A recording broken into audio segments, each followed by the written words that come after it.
Hey guys, I'm here with Dan from Dan Cross Fitness.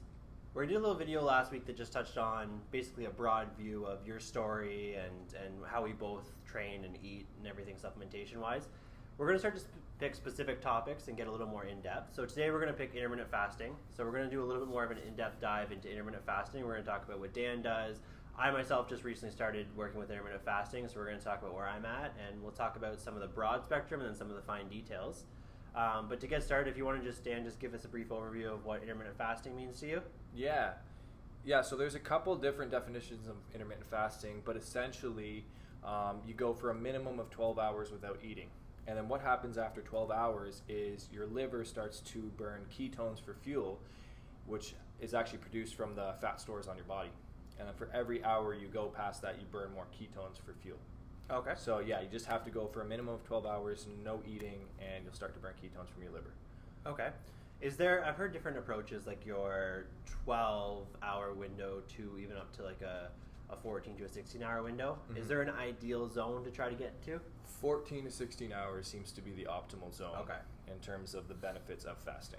Okay. Is that what you try to shoot for usually? Yeah, I'm usually around 16. I'll go up to 20. It depends on the day. Like if I'm really busy, I'll go 20. But yeah, usually around 14 to 16. Okay. And now I know there's two different approaches to intermittent fasting. There's your general approach where you intake nothing but water. Yeah. Nothing else but water to try not to break that fast. And there's another approach where you are allowed certain nutrients that don't necessarily have any caloric intake, but do play with insulin a little bit, which does technically break the fast. Why don't you walk us through the difference between those two? Well, the point of the intermittent fast is to actually suppress insulin levels. Okay. And allow your body to repair its mitochondria and produce new stem cells and raise growth hormone and stuff. And there's conflicting evidence on this, but essentially, if you ingest anything, you're going to spike a little bit of insulin. Okay. Now, there's certain nutrients you can ingest that will spike it so small that it doesn't really matter. And we've talked about this, like black coffee, apple cider vinegar, green tea, stuff like that. Okay. So those will spike a bit of insulin, but it's so minute that you're still getting most of the benefits from your fast. Okay. Yeah. Okay, so now that we're on that topic, why don't we touch a little bit about the things that can enhance the fast, per se, like the apple cider vinegar, the coffee, green teas, things like that. Yeah, so apple cider vinegar is just really good to take on a fast because you've given your digestive system a break. Right. And then the apple cider vinegar is going to wake it up in the morning, so you want to take it right first thing in the morning. So it's going to wake up your digestive system, get your digestive fires going, help to detox and alkalize the small intestine. Okay. The stomach. Yep. Now, would you take it again? I've heard of people taking it again before they break their fast as well. Would you do it twice, or would you just do it in the morning? Yeah, you can take it again before you break your fast, or even when you break your fast, because it'll help you absorb more nutrients. Right. It'll pull the nutrients out of your food. Okay. Yes. And then what about caffeine? Things like coffee and green teas and things like that. Yeah, it's good. Caffeine will actually help to boost testosterone during fast, so that's why I do it. Okay. Personally. And just you need some energy too. Yeah, and there's a thermogenic factor to it, right? There is. So it will increase fat oxidation just a little bit, right? Yeah, for sure. Okay. Yeah, but mainly just for energy. Okay. That's the reason I take it. Okay. Yeah. So walk us through how your fast works, I know we went over it in the last video, but we'll get a little more in depth as to how you start the fast, how you break the fast, what your workouts look like in and around the fast. Yeah. So to start the fast, right before I start the fast, I eat a lot of food, like 2,000, 2,500 calories. Okay. Make sure I'm nice and full so I can go long periods of time without eating. Yep. And then I just won't eat, and I'll drink water up until bedtime. I may have a herbal tea. What time are we looking at time frame wise? 8 or 9 o'clock. Okay. Yeah, about 2 to 3 hours before bed. Okay. Yeah. And then I'll sleep, and the sleep counts towards your fast. Yeah. So if you sleep 8 hours, that's 8 hours of fasting. And then I'll wake up, and I'll make my morning drink, which is apple cider vinegar and some pink salt. Okay. And I'll take magnesium with that and a vitamin B complex. Okay. And then that's my morning supplement. And then I just keep fasting. I'll have a black coffee about an hour or two after that. And then water throughout the rest of the day. And then around between 12 and 4 p.m., depending on what I'm doing that day, I'll have my first meal. Okay. Yeah. That sounds good. Yeah. Now, you usually take in stuff to break your fast before training, right? Yeah. But I know there's also evidence to go the opposite route. If fat loss was just your goal, would you train fasted? Yes. Okay. So if I'm trying to bulk, Yeah. you want to ingest something before your workout because your ATP stores will be low and you can't lift heavy. And to gain mass, you need to be lifting progressively heavier. Progressive overload, yeah. Yeah, so I take creatine and collagen and some fast-acting sugar. So coconut water is what I use. And then, but if I'm looking for fat loss, I'll just work out fasted because you're raising the growth hormone. Yeah, and then even continuing on after your workout, you'd even want to give yourself probably about a 2-hour window, I've read is best, to not consume anything to keep your fast going. That way you keep the growth hormone going and you keep burning ketones. Right, so and the growth hormone will double, or what's the... So during a fast, growth hormone in men raises 2,000%, and then 1,300% in women. Okay. Yeah, and then when you work out, growth hormone also raises because of the weightlifting. So you're getting about a 2,700% increase. Okay, so if fat loss was entirely the goal, you would continue your fast overlapping your workout for probably about 2 hours? Yeah. Okay. Yeah. And then if fat loss was your goal, what would you break your fast with after your workout, say? The best thing would be coffee with some MCT oil. Okay, to keep burning ketones? Exactly.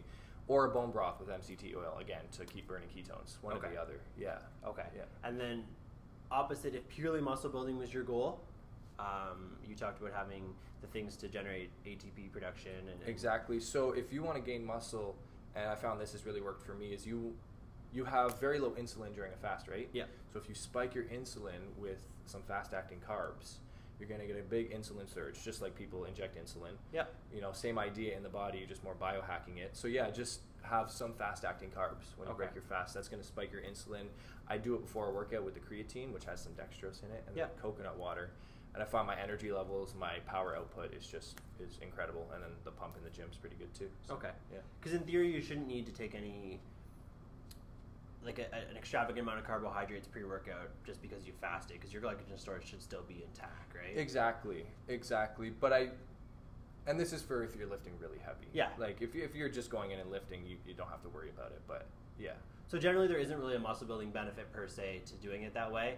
Just the fact that your workout is going to be greater, which is going to enhance muscle building. Exactly. Right? Okay. So you can lift heavier, which builds more muscle. In turn, it's going to build more muscle. Yeah. Okay. That makes complete sense. So you and I were chatting earlier. I was kind of picking your brain on certain holistic medications or supplements that I use for gut health. Yeah. Supplements that are taken on an empty stomach, which a lot of stuff is meant to be taken on an empty stomach to better uptake of the nutrients and absorption and things like that. What would you do in intermittent fasting for things that are supposed to be taken on an empty stomach? I would still take them during your fast. I would just try to take them as close to breaking your fast as possible. Okay. So for me, and this doesn't have to do with stomach health, but essential amino acids, and we touched on this last time, those will break a fast. They will spike insulin. So I try to take them as close to my first meal as possible. Okay. So, and even if I'll try to make my workout like an hour before my first meal, so then my EAs are like an hour and 20 minutes before my first meal. That way you're still fasting. If I'm fasting for 16 hours, I'm getting 14 hours and 40 minutes of actual fasting. Okay. Yeah. That makes sense. So the same thing would apply because I have like a GI type powder that I take that's supposed to help with intestinal health and everything like that. So that would be the best thing to break my fast with and then carry forward? Yeah, exactly. Okay. Yeah. That makes complete sense. So I know there's a lot of pitfalls and things that people go wrong with when it comes to intermittent fasting. So why don't you give us a list of what you can think of that are the biggest misconceptions and mistakes that people make where they think they're intermittent fasting but they're not? Hidden calories. Some people will still add little creamers to their coffee. Okay. And they think it's okay, but that's any sort of dairy is going to spike insulin quite a bit, so you want to be careful with that. Okay. Number 2 would be water. Drink lots of water. You need to stay hydrated because that's where you're going to get a lot of your energy from. Number 3, and even more important, is electrolytes. Okay. Minerals. That's why you take your magnesium? Yeah, magnesium, potassium, sodium, zinc, all that stuff. The thing with zinc is you want to take it with food, so just make sure you're taking it with your first or second meal. Make sure it's in your body. And then the magnesium and the potassium you take during your fast because those won't break a fast and will be absorbed well in the body. That makes complete sense. Yeah. How do you feel about artificial sweeteners while you're intermittent fasting? I've heard a lot of people say they're okay. I disagree. I think it tricks the body into thinking it's getting an insulin spike. That's what I don't always think felt. the body can distinguish between the two. Yeah. Now that's totally just my theory, but I don't do it. I've always felt the same way. Whether it's placebo or whatever it is, I think it has a lot to do with the taste buds and the way your body responds to it. There's no caloric expenditure, but there's nothing calorically, you're not intaking anything with it, but I still feel like your body is, like you said, tricked into thinking that there is, and it's going to respond insulin in the same fashion, right? Yeah, like I know people will put stevia in their coffee, and I think the taste buds, it'll trick you, and it'll spike insulin a little bit. So okay. Yeah. Do you have issue with stevia and things like that outside of intermittent fasting? No. Do you use them at all? No. Okay. Neither do I. Yeah. No. I don't really crave sugar anymore. I've never felt the need to. No. I crave beef. Yeah. That's where I'm at. Yeah.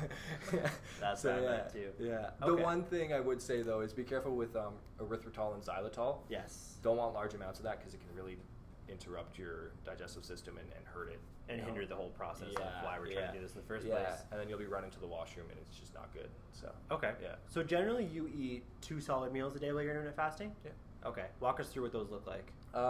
Okay, so I break it down. It's really simple. In the day I have 1 stir fry, 1 smoothie, and 1 salad. Okay. And I don't complicate it. So if I get home and I'm feeling a stir fry, I make a stir fry, and then for dinner I'll have a salad and a smoothie, or I'll break my fast with a salad and then have a stir fry and a smoothie, or I'll break it with a smoothie and then have a stir fry and a salad. Okay. I just keep it really simple. Okay. So it's 2 meals, and then it's those 3 types of meals, and then I just combine 2 into 1, and then have 1 at the other time. Okay, that makes complete sense. Yeah. And your caloric intake, I think you've mentioned, is around 4,000 a day. So you're putting all that into those. So they're obviously very nutrient dense. Yeah, lots of fats. Okay. Lots of fats. Like I eat half a cup of olive oil a day. Okay. Because your carbohydrates are still very minimal, right? You don't intake a lot of carbohydrate, do you? Just sweet potato mostly, I think you mentioned, is your primary source? Yeah. Like if I'm craving carbs, because when you start to burn ketones, you can tell when your body needs glycogen. Yeah. You'll get that craving. So yeah, like I'll eat carbs if I feel like I need them. Okay. So it's not even always daily? Sometimes it's not? Okay. I probably won't eat carbs today. Okay. Yeah, yesterday I didn't. Okay, I'll have like interesting. half a cup of berries for the antioxidants. But okay. Yeah. That's interesting. Because I'm taking the same approach. I just started intermittent fasting, but I'm using like 400 to 450 grams of carbs still a day. Yeah. I think with your size and you want to maintain that, I think that's important. I think you still need that glycogen, for the workout the next day. Yeah. You want those stores. So that makes sense to me. If I were at your level, I would probably be doing the same thing. Yeah. Okay. And you don't think that'll hinder the ability to still use ketones into my intermittent fast? Do you break your fast with fat and protein? Yeah, always. I never break it with carbohydrate. Yeah. As long as you save the carbs till late at night. Okay. Yeah. Usually I'll always break my intermittent fast with a bulletproof coffee. That seems to be some nature of a bulletproof coffee, whatever. Sometimes I don't use the entire recipe. Sometimes I'll throw some nuts and things in there instead. But I generally break it with some kind of bulletproof coffee, so being just fat. And I'll usually add a little bit of protein in. Yeah. Yeah, so that's fine. You're still burning ketones. Yeah. Okay. Yeah. That makes complete sense. Anything you want to add to the intermittent fasting? It's a tricky one. It can be difficult for people to understand why this would be beneficial. We're taught that, you need to eat like 6 meals a day, 8 meals a day. You need to keep, because it keeps your metabolism going. In fact, though, it's the opposite. Because if you're always ingesting food, all your energy is going to digesting that food. So your metabolism actually takes a hit. Right. So fasting actually boosts your metabolism. Eating all the time suppresses it. So it's something that people have trouble wrapping their head around, but if they're looking for fat loss or they're looking to bring their blood sugar levels back to normal, it's beneficial. Okay. Sure. Yeah, I know you and I have been talking, and my biggest fear was always trying to maintain the muscle mass I have, and I was always a little afraid of intermittent fasting for that nature. But you and I were just talking earlier. I'm doing it for about a 12 to 13, sometimes 14-hour fast on a good day. So my eating window is usually about 10 or 11 hours. Yeah. But it's funny because I was eating about 8 meals a day before, spread over about every 2 hours. Yeah.